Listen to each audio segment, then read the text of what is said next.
you're just at the right spot. If what you're looking for is an amazing keto-friendly lunch so that you get your energy, your pick-me-up for the day, yet you don't crash to get your work done.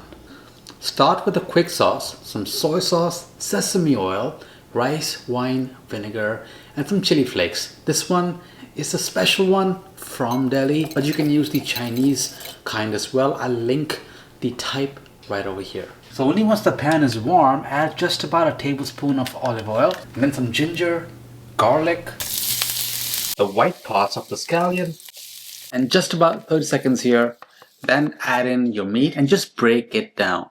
And once you've broken it down, throw in salt and pepper. Keep the heat on high and let most of that moisture disappear. Because guess what? The cabbage and the carrots have moisture as well. I'm going to just switch to some tongs and just allow the veggies to sweat out.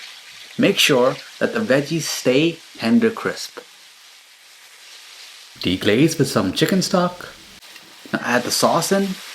And after just about 30 seconds, make a well right down the middle and crack in the eggs. Just scramble them up. Perfect. Check out the playlist if you're looking for a series of videos to help you get started on the week. Get your meals in order so you can focus on work, get your health in check by making sure your food is always on point, not eating out, you're not ordering in, and you're in control of what you're eating and putting in your body. And if you're storing them for meal prep, make sure you let this cool down before you close the lid. This here is the perfect egg roll in a bowl. For another keto-friendly recipe, check out my DIY taco casserole where you can easily sub the tortillas with lettuce cups.